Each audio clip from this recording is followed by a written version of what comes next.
Como avaliar o risco de suicídio? Né? Isso é muito importante, isso é um ponto muito importante. Como avaliar o risco de suicídio em um paciente com depressão? Tá? Como avaliar o risco aí de suicídio em um paciente com depressão? Né? Isso, querendo ou não, é um grande medo aí de muitos profissionais, essa questão do paciente acabar com a sua própria vida. Isso é uma coisa muito significativa que a gente precisa, querendo ou não, estar muito atento. Tem um sentimento, querendo ou não, de impotência, né?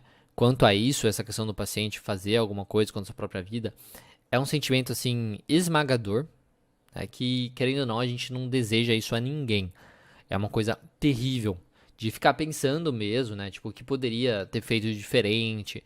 Será que eu não notei alguma coisa e tudo mais? Então, essa questão é uma coisa muito importante que a gente precisa trabalhar, que a gente precisa estar ciente e reconhecer muito bem, principalmente quando a gente fala dos pacientes depressivos, que, como os próprios sintomas já colocam, o nono sintoma é diretamente relacionado a isso, a pensamentos sobre morte, ideações suicidas e por aí vai, tá? Então, quando falamos de pacientes depressivos, em um primeiro momento pode parecer às vezes difícil descobrir o risco ou a probabilidade do paciente atentar com a sua própria vida. Só que o Beck e os seus colegas, Beck, para quem não sabe, é o criador da terapia cognitivo-comportamental, eles conseguiram descobrir algo muito importante relacionado a isso. E eu quero compartilhar com vocês, provavelmente às vezes alguns já saibam, mas é uma coisa que, quando eu li, eu falei, nossa, faz todo sentido e que bacana, né, esse conteúdo. Então, sobre o que levaria o paciente a cometer tal ato, né, o Beck ele nos diz: vemos o comportamento suicida como um comportamento de enfrentamento mal adaptativo e o principal problema para focarmos no tratamento. Para conceituar plenamente as tentativas de suicídio, é importante compreender os processos cognitivos associados às crises suicidas. Por exemplo, como resultado da fixação da atenção e da constrição cognitiva.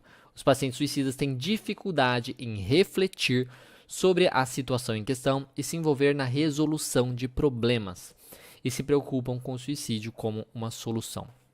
Então, como eles não conseguem, como eles estão meio que, vamos colocar assim, limitados para resolver problemas, então eles não conseguem ver soluções para os seus problemas. Como eles não conseguem ver soluções para os seus problemas, isso gera ainda mais sofrimento neles. Esse sofrimento é tão grande e também, novamente, não conseguem ver essa solução para esse sofrimento, que isso, então, estimula eles pensarem, interpretarem aí que acabar com a sua própria vida é a única solução, porque o sofrimento é tão grande que ele precisa acabar com aquilo de alguma maneira. Então, o Beck descobriu em suas pesquisas que se um paciente era suicida, ele ou ela também tinha um nível muito alto de desesperança. Isso que é muito importante, tá? Isso que é muito importante. Então, tinha um nível muito alto de desesperança, vendo o futuro como doloroso, interminável e insuportável. Isso me ajudou a supor que existia uma conexão entre depressão e desesperança. Mesmo que os pacientes não estivessem muito deprimidos, mesmo que seu diagnóstico principal não fosse depressão, se eles fossem ricos em desesperança, eu observei, no caso o Beck aqui, né, que eles eram muito mais propensos a ser suicidas. Então, olha que interessante. Isso é uma coisa que, pelo menos eu nunca tinha visto pessoas comentando isso de uma forma tão clara, tão específica dessa maneira. Isso é uma coisa muito significativa que a gente precisa observar. O Beck continua dizendo que descobrimos que a desesperança se correlaciona com a ideação suicida e era o melhor preditor que tínhamos na época para suicídios completos. Mais pesquisas foram necessárias, no entanto. Desenvolvemos um estudo de acompanhamento de 10 anos em pacientes com alta ideação suicida e alta desesperança. Os resultados desse estudo apoiaram nossa hipótese de que a desesperança pode prever o suicídio final. Então isso é muito importante.